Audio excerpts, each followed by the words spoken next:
Matthew. President Trump said millions of people voted illegally and cost him the popular vote, but it was said repeatedly at today's Voter Integrity Commission meeting that the committee has no preconceived notions or preordained results, and Trump himself said that the committee should have no conclusions already drawn.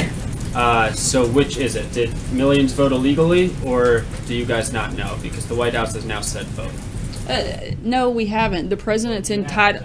Hold on. I'll let you finish your question. I'll answer now. The purpose of the commission, I think we can all agree, both Democrats and Republicans, that we want the highest standard and the greatest level of integrity when it comes to our elections. And the purpose of the commission is exactly what you said. It's fact-finding. That doesn't mean that the president doesn't have thoughts and opinions, but the purpose of the bipartisan commission is to come together and to look at voter integrity across the board on a litany of different issues. We know there have been a lot of previous studies that have taken place. They'll take those into account, but also not make any predetermined decisions on anything based on those studies, but conduct a full review of their own. But the president's made the conclusion that millions voted illegally and cost him the popular vote. Today he's saying he doesn't want his commission that he formed to investigate that to have any of their own conclusions. I'm still not understanding how he knows I don't understand how the president is allowed to have an opinion while encouraging a committee to do to take a full review of the election process, which is what it's set up to do. I mean, there are a lot of studies that have been conducted on this that have facts that they will take into account. But the point is to have a full and complete review, which has never been done from all 50 states, and to make sure it's as thorough as possible. And that's the purpose. John. Sarah, it's a Triple Play Wednesday, if you don't mind. First of all, there's been a lot of talk about what happened in this chance encounter, whatever you want to call it, at the G20 dinner. Can you set the record straight as to how long the president spoke with President Putin, and to the best of your knowledge, what they spoke about? I think that once again, the Russia fever has caught up with the media, and everybody ran out and tried to create a story that simply didn't exist. There was an official dinner. It was made very public by the release of the president's schedule, as well as the official schedule of the G20. That the president would be at the dinner, that he would participate, that the First Lady would be at the dinner and participate. This was something hosted by Chancellor Merkel. The seating arrangements were determined by the host, and there were 40 people there to make it look. Actually, there were more than 40 because you had all the leaders, plus each delegation was allowed one translator to be present. And to try to create that there was some sort of private conversation in a room with 40 plus people seems a little bit ridiculous. But how long did they talk? What did they talk about?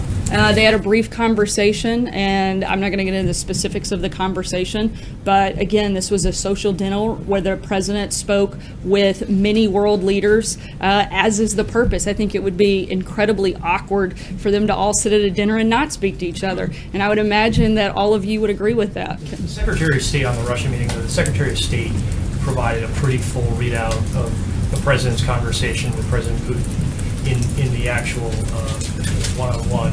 Why not provide some sort of inkling of what was said in that conversation at the dinner? And secondly, why did it take so long for the administration to talk about this conversation?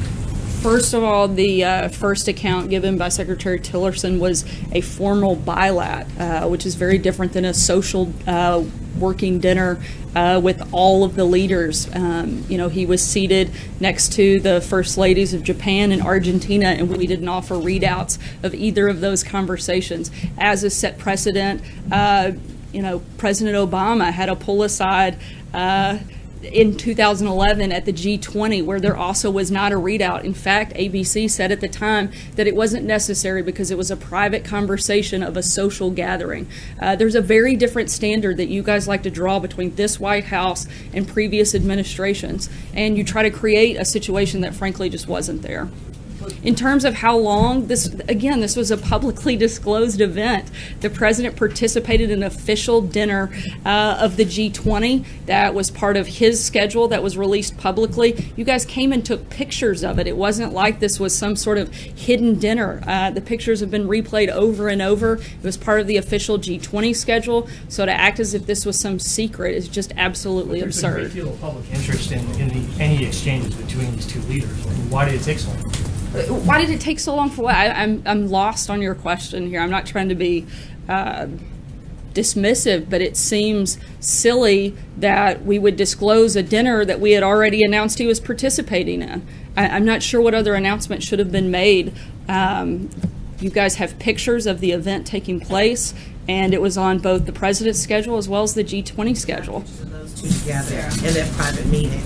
Sarah, is the president confident that the Kremlin translator was accurately conveying what he meant to convey to Vladimir Putin? I mean, it is typical protocol to have either another official or a translator there so that the presidents can understand each other properly. Did he trust the Kremlin translator to portray what his thoughts were accurately? I believe so. Even members the previous administration from the State Department said that it wouldn't be advantageous for that translator not to be fully accurate. So, But was it? Or do you mean to say though that it wasn't in depth enough or sensitive enough that he felt it a matter of a need to have accuracy and have someone else there? Because obviously he wasn't staffed for that, as you said. He was staffed for the Japanese translator. right. Again, this was a social dinner, and that was the nature of the evening. Ally. I'll go for the double play, Sarah, but let me follow up on Margaret here and John, because this news from the Washington Post that the president is now going to end this program to arm